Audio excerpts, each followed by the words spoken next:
Hello friends, सो आज मैं आपके लिए लाई हूँ एक नया चैप्टर जिसका नाम है डेवलपमेंट। ये इकोनॉमिक्स का चैप्टर 1 है। ये बहुत ज़्यादा इंपॉर्टेंट तो नहीं है, बट आप इसको इंपॉर्टेंट कंसीडर करो। एजेंडा क्या है? What development promises, different people, different goals, income and other goals, national development, how to compare different countries और states, income and other criteria, public facilities, sustainability of development. So इसमें मैंने 7 points cover किए हैं and ये सातों points बहुत important है हमारा एग्जाम पॉइंट ऑफ व्यू से। पहला है हमारा what development promises, different people, different goals. Development means improvement in life, but it is different for different people because every one has different needs. अभी देखो, आपके लाइफ में डेवलपमेंट का मतलब क्या है? आप क्या सोचते हो कि हमें क्या लाना है अपने लाइफ में? इम्प्रूवमेंट लाना है। अगर कोई बच्चा, चलो आज पढ़ रहे हो आप, आज आपको एक चैप्टर पढ़ने में 2 दिन लगता है, तो आप सोचते हो कि नहीं, मुझे अगला चैप्टर जब मैं पढ़ूँ तो मुझे एक दिन में कवर करना है। तो आप अपने अंदर इम्प्रूवमेंट ला रहे हो। लेकिन ये इम्प्रूवमेंट अलग अलग लोगों के लिए अलग अलग होता है। आप क्योंकि स्टूडेंट हो तो आप पढ़ने में इम्प्रूवमेंट ला सकते हो। अभी कोई जॉब कर रहा है तो अपने स्किल्स पे वर्क करेगा ताकि उसमें इम्प्रूवमेंट कर सके। और एग्जाम्पल्स देखते हैं। एक farmer wants good crops and irrigation while an industrialist wants land for factories। अभी फार्मर के लिए क्या होगा इम्प्रूवमेंट कि भाई हमारा क्रॉप्स का क्वालिटी क्या होना चाहिए? गुड होना चाहिए। इरिगेशन का भी जो हम कर रहे हैं उसमें भी क्या होना चाहिए? गुड होना चाहिए। एंड इंडस्ट्रियलिस्ट क्या चाहेगा कि भाई हम फैक्ट्रीज है, जो फैक्ट्रीज है उसके लिए लैंड अच्छा होना चाहिए। एक गरीब के लिए क्या होता है इम्प्रूवमेंट कि फूड, जॉब एंड हाउस, उनको टाइम पे फूड मिल जाए, सही टाइम पे जॉब मिल जाए एंड घर रहने के लिए मिल जाए। लेकिन एक रिच पर्सन, उनके पास तो ऑलरेडी है ये सब, तो उनका तो इम्प्रूवमेंट ये होगा नहीं। वो क्या चाहेंगे कि हमें और ज़्यादा से ज़्यादा प्रॉफिट हो और हमें लग्जरी मिले। एक लड़की के लिए क्या चाहिए? इक्वल राइट्स चाहिए एंड सेफ्टी चाहिए। Safety is the most important thing, है ना। आज के टाइम पे तो ज़्यादा हो गया कि लड़कियों को तो एक सेफ्टी मिलना ही चाहिए, which may not be the same priority for the boy. But boy को क्या चाहिए? ज़्यादा इनकम चाहिए, क्योंकि आजकल बॉयज़ पे क्या हो गया, प्रेशर हो गया कि भाई आप पढ़ाई करो, अपनी फैमिली को भी देखो। और आजकल की लड़कियां भी क्या हो गई हैं? डिमांडिंग हो गई हैं। तो फिर अपने गर्लफ्रेंड्स के भी खर्चे निकालो, है ना। तो इस पे भी लड़कों को ध्यान देना पड़ता है। तो ये उनके लाइफ का एक इम्प्रूवमेंट पॉइंट हो गया। Second point, income and other goals. For development income is important. अभी हमने डिस्कस किया, इनकम बहुत इंपॉर्टेंट है। क्यों? क्योंकि आपके लाइफ को इम्प्रूव करता है। लेकिन this is not the only thing people want. But सिर्फ ये इंपॉर्टेंट है ऐसा हम नहीं कह सकते। क्यों नहीं कह सकते? अदर गोल्स क्या क्या है हमारे? रिस्पेक्ट एंड इक्वालिटी, है ना, जिसमें कोई डिस्क्रिमिनेशन नहीं होना चाहिए, ना कास्ट के बेसिस पे, ना कलर के बेसिस पे, ना ही कोई रिलीजन के बेसिस पे, है ना। तो हमें रिस्पेक्ट चाहिए सोसाइटी में बराबर। तीसरा हो गया आपका freedom, freedom to make choices. अभी मान लो आजकल के बच्चे, है ना, आजकल के बच्चे तो बहुत अच्छे हो गए कि चलो ठीक है, मुझे अगर ये चॉइस अपने करियर के लिए चाहिए तो बस चाहिए। पहले के बच्चे बहुत ज़्यादा सेक्रीफाइस करते थे कि मम्मी पापा ने बोल दिया भाई बेटा तुमको डॉक्टर बनना है तो तुमको डॉक्टर बनना है। इसलिए ऐसी कहावतें आपने सुनी होगी मम्मी पापा से कि डॉक्टर के जो बेटे होते थे ज़्यादा डॉक्टर होते थे, इंजीनियर्स के जो बच्चे होते हैं ज़्यादा इंजीनियर्स होते थे। सो ये चीज़ आज कम हो गया है। सो फ्रीडम हमें उस चीज़ के लिए भी चाहिए ताकि हम अपने हिसाब से अपने लाइफ में चॉइसेस रख सकें। तीसरा हो गया आपका security and safety. Security and safety इसलिए इम्पॉर्टेंट है। अभी देखो आप कहीं पे भी जा रहे हो, है ना, अभी आप क्राइम पेट्रोल देखते हो। क्राइम पेट्रोल में क्या है? आप क्राइम पेट्रोल बेस्ट एग्जांपल है कि सिक्योरिटी एंड सेफ्टी कितना इंपॉर्टेंट है। अगर वो सच है, खैर जितना भी दिखाता है वो आपको लेने पे है, but security and safety specially girls के लिए बहुत इंपॉर्टेंट है। गुड वर्किंग कंडीशन, ये बहुत इंपॉर्टेंट है क्योंकि आप देखो काम कर रहे हो, अभी आप काम का प्रेशर आपके ऊपर है, लेकिन अगर आपको इन्वायरमेंट अच्छा नहीं मिला काम करने के लिए तो आप ऊब जाते हो, आप उस चीज़ से निकलना चाहते हो, तो आप इम्प्रूव नहीं कर पाते हो अपने लाइफ को, है ना। So income is important, but ये सारी चीज़ें भी बहुत इंपॉर्टेंट है। अब हम बात करते हैं नेशनल डेवलपमेंट की। National development means overall progress of the country. It is decided by comparing different goals like income, equality, freedom and quality of life. अब हम नेशनल डेवलपमेंट की बात करें तो वो भी सिर्फ इनकम पर डिपेंड नहीं करता, पर कैपिटा इनकम या एवरेज इनकम उस पर डिपेंड नहीं करता, बाकी सारे गोल्स भी अच्छे होने चाहिए, है ना। जैसे आपका इक्वालिटी, अगर यहाँ पे इक्वालिटी अच्छी है, लोगों के इनकम के बीच हो गई, या फिर बॉयज़ एंड गर्ल्स के बीच की इक्वालिटी हो गई, ये सब अच्छी है, तो आप मतलब हमारा जो कंट्री है उसका नेशनल डेवलपमेंट अच्छे से हो रहा है ना, फ्रीडम हो गया या क्वालिटी ऑफ लाइफ हो गया।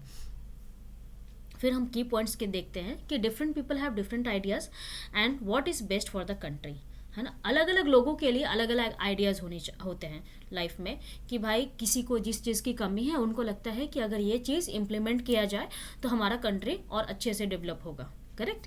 आपने नोटिस किया होगा आपके घर का इन्वायरमेंट जो है, आपके मम्मी पापा का डिसीजन क्या होता है। मान लो आपकी मम्मी को गोल्ड ज्वेलरीज बहुत अच्छी लगती है, ठीक है, लेकिन गोल्ड का दाम क्या है, बहुत ज़्यादा है, तो होगा कि नहीं भाई अगर गोल्ड की दाम कम जाए तो फिर मेरे लिए ये सही रहेगा। तो गवर्नमेंट को क्या करना चाहिए, गोल्ड का दाम करना चाहिए। गैस एंड पेट्रोल, अभी जिनकी गाड़ी चलती है ना, तो उनका फ्यूल का पेमेंट ज़्यादा हो जाता है मंथली, तो वो चाहेंगे कि भाई उसका प्राइसेस क्या होना चाहिए, कम होना चाहिए। तो ये डिफरेंट आइडियाज़ है, वो डिपेंड करता है लोगों पे कि उनके लाइफ में किस चीज़ की कमी है। सम में prefer higher income and industries while others में want equality education and health care. अभी आपने कहावत सुनी होगी हिंदी में कि जिस इंसान के पास जिस चीज़ की कमी होती है वो इंसान वही चाहता है। अब जिसके पास ऑलरेडी उसको इक्वालिटी मिल रही है ना, सोसाइटी के अंदर मिल रही है, एजुकेशन अच्छा मिल रहा है, उनको हेल्थ केयर अच्छा मिल रहा है, तो उनको इस चीज़ की कमी महसूस नहीं होगी। वो क्या चाहेंगे कि भाई हमें ज़्यादा से ज़्यादा इनकम चाहिए, हमें ज़्यादा से ज़्यादा प्रॉफिट चाहिए। लेकिन जिनको ये चीज़ें नहीं मिल रही है तो इस पर फोकस रहेगा कि भाई हमें सोसाइटी में इक्वालिटी चाहिए। आज भी बहुत सारे लोग हैं जो अपने इक्वालिटी के लिए लड़ाई लड़ रहे हैं ना, कोई कास्ट के बेसिस पे लड़ रहा है, कोई जेंडर के बेसिस पे लड़ रहा है। तो ये सारी चीज़ें, अब अलग अलग कंट्री का भी एग्जांपल ले सकते हो। अगर आप पाकिस्तान और अफगानिस्तान देखते हो, है ना, तो वहाँ पे लोगों के राइट्स कितने हैं, आपके कंट्री में कितने राइट्स हैं, तो आप समझोगे कि नहीं हम एक बेटर पोजीशन पे हैं। मैं स्पेशली गर्ल्स की बात कर रही हूँ, और यही कंपैरिजन अगर आप रसिया से करते हो, अमेरिका से करते हो, एंड अदर डेवलप्ड कंट्री से करते हो, तो आपको लगेगा कि नहीं हम और बेटर पोजीशंस पे हो सकते थे। ये सारी चीज़ें कंपैरिजन से ही समझ में आती है कि कौन कौन से इंपॉर्टेंट फैक्टर्स है जो हमारे कंट्री में इम्प्लीमेंट होना चाहिए ताकि नेशनल डेवलपमेंट जो है वो अच्छे से हो सके। Deciding national development is a complex process. ये ईजी नहीं है क्योंकि ये डिपेंड करता है लोगों की रिक्वायरमेंट पे। अब सपोज करो कि हमें एक डैम बनाना है, तो वो क्या करेगा, ताकि इलेक्ट्रिसिटी जनरेट करेगा। गुड फॉर कंट्री के लिए अच्छा है, but displace people living there, हमें वहाँ के लोगों को हटाना पड़ता है ताकि वहाँ पे डैम बन सके। It may benefit some but harm others. हो सकता है कि कुछ लोगों मतलब डैम बनने से बेनिफिट मिलेगा, एग्रीकल्चर के लिए अच्छा होगा, इलेक्ट्रिसिटी के लिए अच्छा होगा, पानी जमा करना अच्छी बात है, बट क्या होगा, वहाँ के लोगों को हटाना पड़ेगा, तो उन लोगों का घर जाएगा, गृहस्थी जाएगी, और मान लो कुछ लोकल जगह पे ही जॉब कर रहे हैं तो उनकी नौकरी भी जा सकती है। बहुत सारी दिक्कतों का उनको सामना करना पड़ सकता है। इंपॉर्टेंट बेसिस देखो क्या, नेशनल डेवलपमेंट शुड कंसीडर, उनको क्या क्या कंसीडर करना चाहिए नेशनल डेवलपमेंट के लिए। Mainly average income of people, income तो है important, equal distribution of income. अब जब इनकम है तो डिस्ट्रीब्यूशन होना चाहिए ऑलमोस्ट इक्वल। अभी आप देखो 2 पर्सन है आपके घर में, एक की सैलरी 20,000 है, 20,000 भी नहीं कंसीडर करो, 5,000 है, एंड सेकंड की सैलरी जो है आपका ₹1,00,000 है। आप देखो इक्वालिटी है कहीं पे। 5,000 वाला इंसान वो हेल्थ केयर नहीं ले सकता, हेल्थ केयर फैसिलिटीज़ नहीं ले सकता जो एक 1,00,000 वाला पर्सन ले सकता है। तो ये क्या होगा, इक्वल डिस्ट्रीब्यूशन तो कहीं से भी नहीं हुआ ना। एक गरीब इंसान और ज़्यादा गरीब है और एक अमीर इंसान बहुत ज़्यादा अमीर है, इससे एवरेज इनकम जो आपका है वो तो मेंटेन हो जाएगा, लेकिन डिस्ट्रीब्यूशन है वो नहीं मेंटेन होगा। ये भी बहुत इंपॉर्टेंट है। Quality of life, health, education and safety. Quality of life का मतलब ये नहीं होता है कि आप बहुत अच्छी गाड़ी में घूम रहे हो, आपको बस में ट्रैवल नहीं करना पड़ रहा है, this is not the quality of life. आपकी बिल्डिंग है वो 4 मंजिला है और आपके घर की फैसिलिटी बहुत ज़्यादा है, वो सब आ गया आपका लग्जरी के अंदर। क्वालिटी मीन्स आपका हेल्थ, आप सही से आपको हेल्थ फैसिलिटीज़ मिल रही है, करेक्ट। एजुकेशन जो है वो बहुत इंपॉर्टेंट है, तो आपको गलत नहीं पढ़ाया जा रहा, कैट का मतलब बिल्ली पढ़ाया जा रहा है, कुत्ता नहीं पढ़ाया जा रहा है, तो एजुकेशन अच्छा होना चाहिए। एंड प्लस सेफ्टी, अगर आप कहीं पे जा रहे हो तो आपको एक सेफ्टी मिलना चाहिए वहाँ पे काम करने का। आप रात में निकल रहे हो तो रात में निकलने के लिए कि आप सेफ फील करो कि नहीं मैं ठीक है निकल रही हूँ तो मेरे साथ कुछ गलत नहीं होगा। तो ये क्वालिटी ऑफ लाइफ ये होता है। सो ये इंपॉर्टेंट बेसिस है जो हम क्या डिसाइड करता है, नेशनल डेवलपमेंट डिसाइड करता है। अब देखते हैं how to compare different countries और स्टेट। हम कंपेयर कैसे करते हैं? To compare the countries we need a standard metric. अभी कुछ तो स्टैंडर्ड होगा ना जिसके बेसिस पे आप सबको रखोगे एंड फिर आप अच्छे से कंपेयर करोगे, है ना।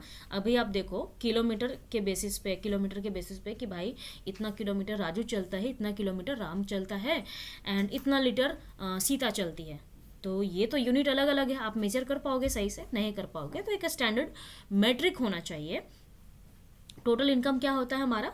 The sum of all the goods and services produce. आपके कंट्री में जितना भी गुड्स एंड सर्विस प्रोड्यूस किया जाता है उससे जो इनकम होता है उसको हम बोलते हैं टोटल इनकम। ठीक है। एवरेज इनकम क्या हुआ कि भाई अब जितना भी पॉपुलेशन है आपका, मतलब पर पर्सन क्या इनकम हुआ, तो हम क्या करते हैं कि जितना भी टोटल इनकम हमारा हो गया उससे हम डिवाइड कर देते हैं पॉपुलेशन का। इसलिए पॉपुलेशन बहुत मैटर करता है कि कंट्री का पॉपुलेशन कितना है। वो क्या करता है, आपका एवरेज इनकम रिड्यूस करता है। अगर पॉपुलेशन ज़्यादा हुआ तो आप स्टेट वाइज ले लो, आप ये देख पाओगे जहाँ पे पॉपुलेशन ज़्यादा है, यूपी हो गया, बिहार हो गया, ये सारे जो स्टेट्स है जहाँ पे पॉपुलेशन ज़्यादा है, अभी आप देखो वहाँ पे क्या होगा, एवरेज इनकम घटेगा ना। एवरेज इनकम घटेगा तो क्वालिटी ऑफ लाइफ भी घटेगी वहाँ की, है ना। सो पर कैपिटा इनकम का अगर कोई फार्मूला बोले तो आप सीधा क्या बता सकते हो कि भाई हमारे कंट्री का टोटल इनकम क्या है, उसको हम टोटल नंबर ऑफ पॉपुलेशन से डिवाइड कर देंगे, हमारा क्या निकल जाएगा, पर कैपिटा इनकम निकल जाएगा।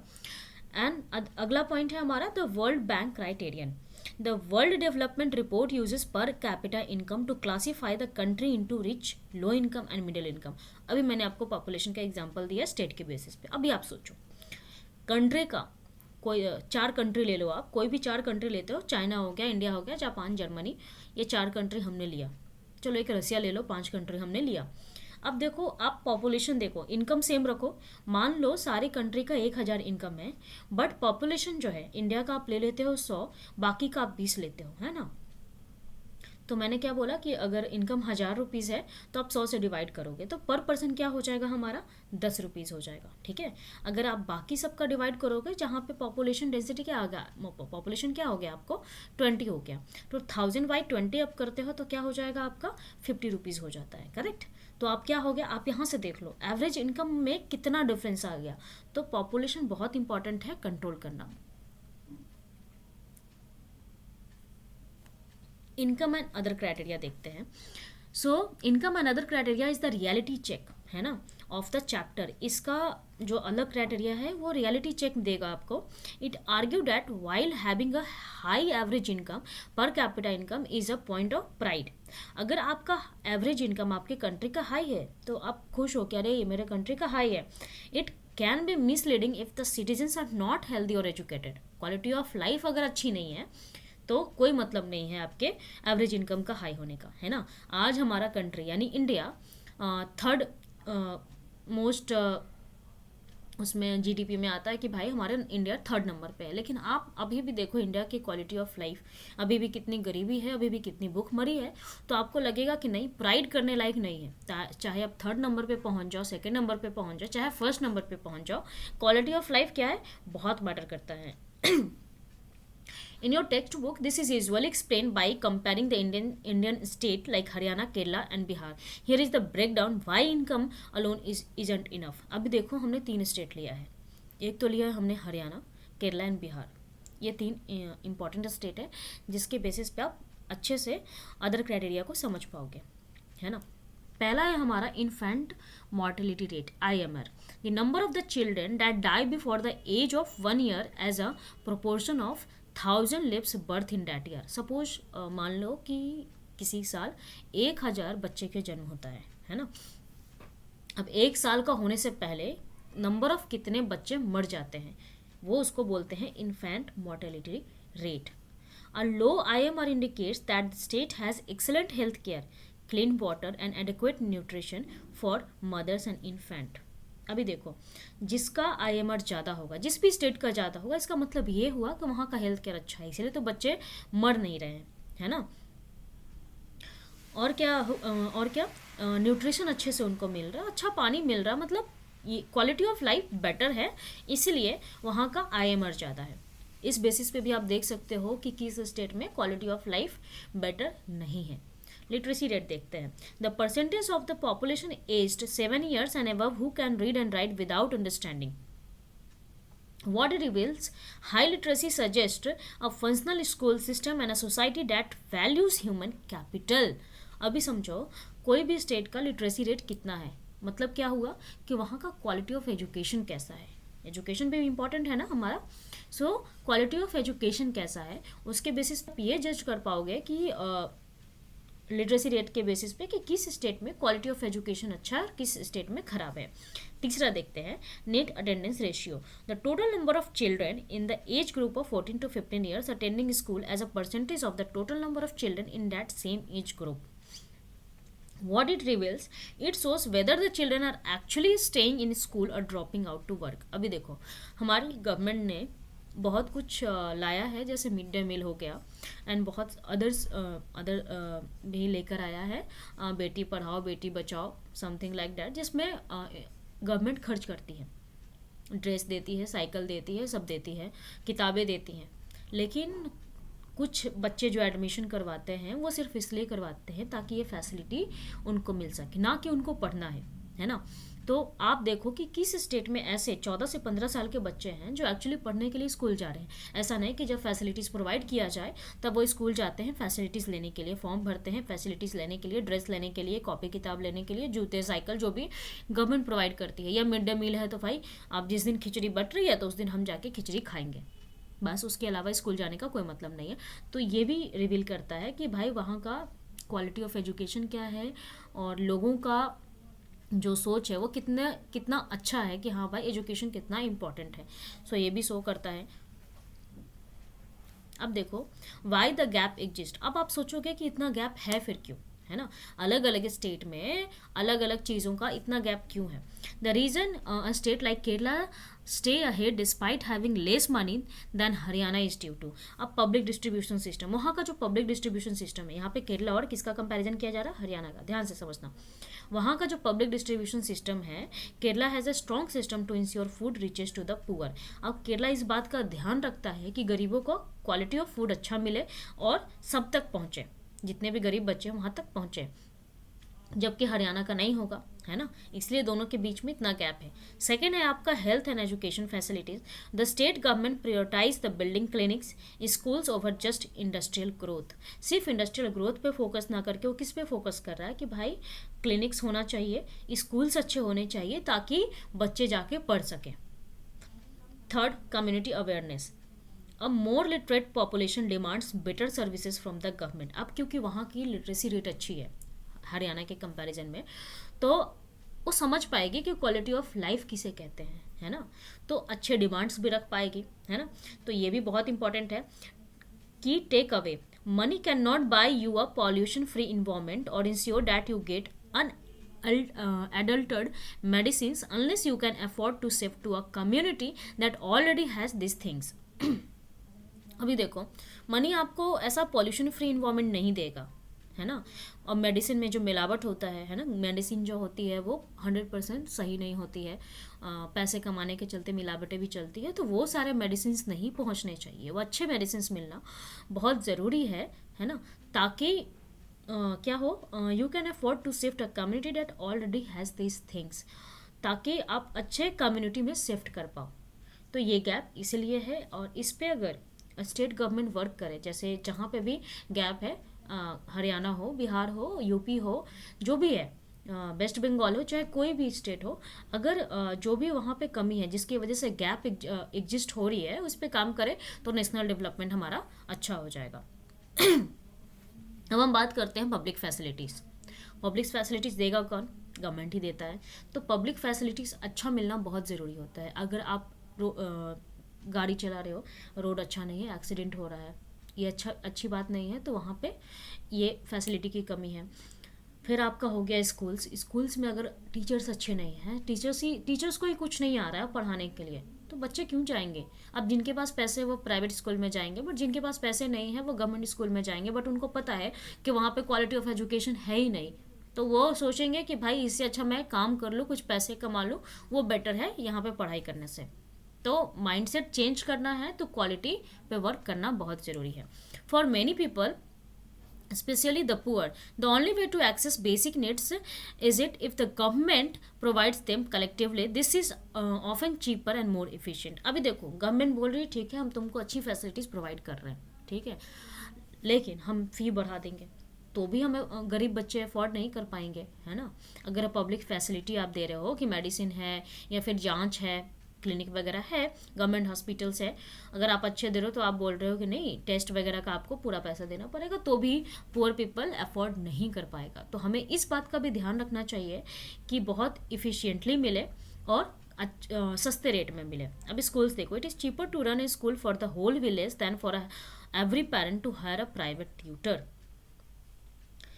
ज़्यादा सस्ता नहीं हो अगर एक स्कूल चला दिया जाए। समझो, मान लो सबके पास बराबर के पैसे हैं और हर एक पेरेंट क्या कर रहा है कि प्राइवेट ट्यूटर रख रहा है उसको पढ़ाने के लिए, या मान लो गवर्नमेंट बोल रही है कि चलो ठीक है प्राइवेट ट्यूटर को हम खर्च करेंगे, या पेरेंट का जितना भी जा रहा। लेकिन आप अगर गवर्नमेंट ये स्कूल में अगर आप पैसे खर्च कर रहे हो तो कम पैसे में बच्चा अच्छा पढ़ पाएगा, है ना, तो वो तो बेटर है। Public distribution system in states like Tamil Nadu, Kerala, the government provides food grains at highly subsidized rate, and if the PDS functions well, the health and nutrition status of the people in that state is naturally better. अभी देखो Tamil Nadu and Kerala में आप देखोगे तो government क्या provide कर रही है, फूड ग्रेन्स प्रोवाइड कर रही है और बहुत सही रेट में प्रोवाइड कर रही है ताकि लोगों तक पहुँचे और वहाँ के लोगों की हालत क्या हो, अच्छी हो, है ना। तो वहाँ पे क्या होगा, डेवलपमेंट भी होगा। अभी हम देखते हैं ह्यूमन डेवलपमेंट यानी HDR। Because the income isn't only measure of the success. हमने देखा कि सिर्फ इनकम मैटर नहीं करता है। United Nations development programme publish the human development report. वो की ह्यूमन डेवलपमेंट रिपोर्ट कौन पब्लिश करती है, UNDP। So it compares the countries based on 3 specific criteria. So वो दूसरी कंट्री से कंपेयर करती है कि चलो ठीक है हम इस कंट्री का देखते हैं, अगर इसका अच्छा हुआ तो वो सारे मेजर्स हम अपने कंट्री के लिए भी फॉलो करेंगे ताकि हम भी अच्छा कर सकें। Educational level measured by the mean years of the schooling and expected years of schooling. इस बेसिस पे मेजर्स करती है। Health status measure by the life expectancy at the birth, the average number of years a person is expected to live. अभी देखो आप normally बोलोगे, parents से सुनोगे कि आजकल पहले के लोग क्या होते थे, ज़्यादा जीते थे, है ना, 100 ईयर्स जी रहे हैं, 120 साल जी पा रहे हैं, और आजकल का वो धीरे धीरे कम होते जा रहा है। 60 ईयर अगर है तो भी हम मानते हैं कि चलो ठीक है अगर हम 60 ईयर्स भी सही से रह लेंगे, जी लेंगे, मतलब सही है। तो ये भी हमारा कमता जा रहा है। तो इस बेसिस पे भी हम देखते हैं कि भाई हमारा LEB कितना है, मतलब लाइफ एक्सपेक्टेंसी एट बर्थ। फिर per capita income measure in the US dollar so that it can be compared across countries fairly. भाई अभी आप देख, हम US डॉलर में क्यों देखते हैं, है ना, ये क्वेश्चंस तो जायज़ है। यूपीस में क्यों नहीं देखते या अदर्स कंट्रीज के करेंसी में क्यों नहीं देखते, क्योंकि US डॉलर पूरे वर्ल्ड में चलता है, इसलिए उसी बेसिस पे एक स्टैंडर्ड मेजरमेंट के लिए हम US डॉलर्स में मेजर करते हैं ताकि हम पर कैपिटा इनकम US डॉलर में निकाल के हम फेयरली मेजर कर सकें और कंपेयर कर सकें अदर कंट्री से। इसलिए हमारा SDR में ये तीनों इंपॉर्टेंट है, ये बेसिस पे हम मेजर करके अपना डेवलपमेंट देख सकते हैं, है ना।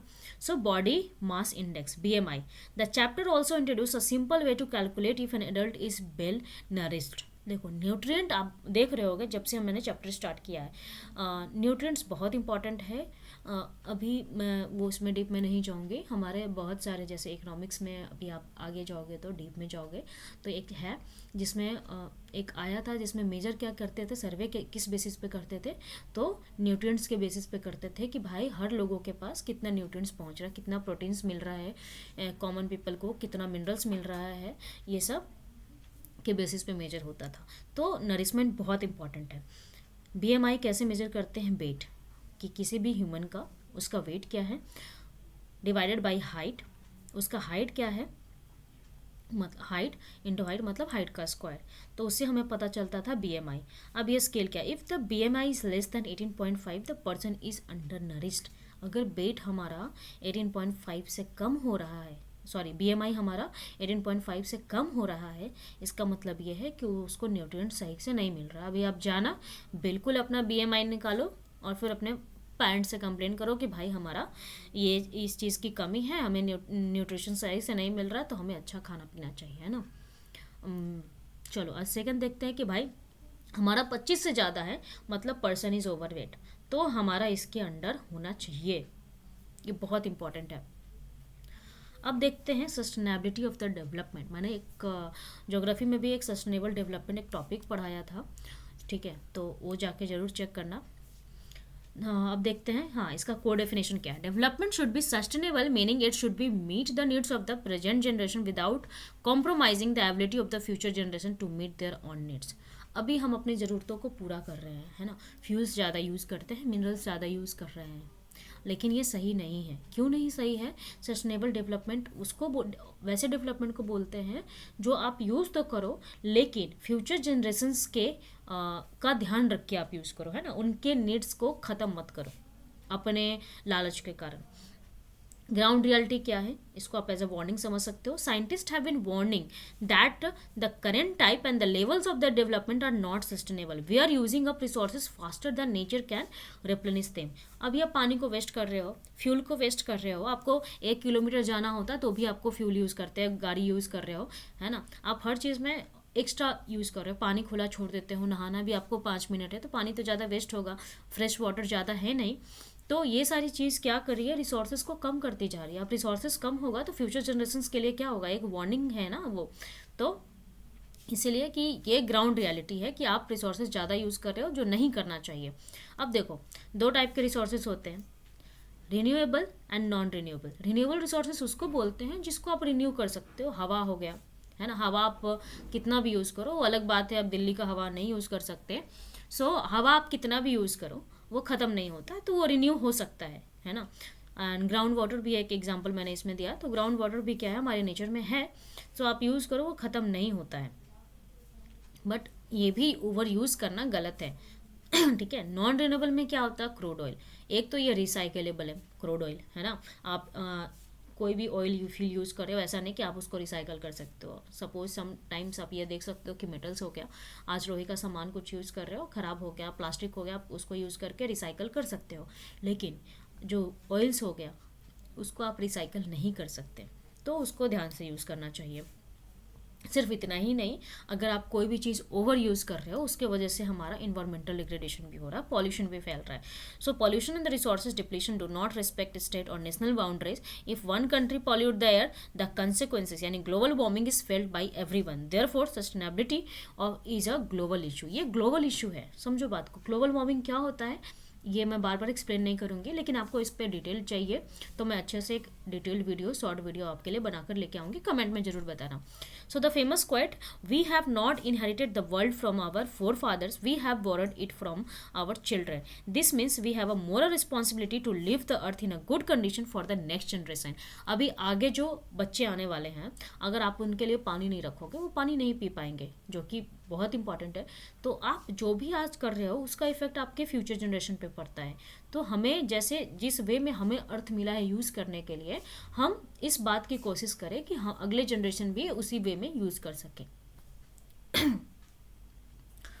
Thank you.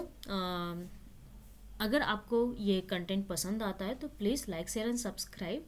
अगला टॉपिक अगर आपको कुछ ऐसा लग रहा है कि नहीं मुझे ये टॉपिक डिटेल में चाहिए, तो मैं बिल्कुल आपके लिए लेकर आऊँगी। आप बेझिझक कमेंट में बताओ, और अगर आप कुछ सजेशन वगैरह भी देना चाहते हो तो बिल्कुल आप कमेंट में सजेशन दो, मैं उस पर बिल्कुल वर्क करूँगी।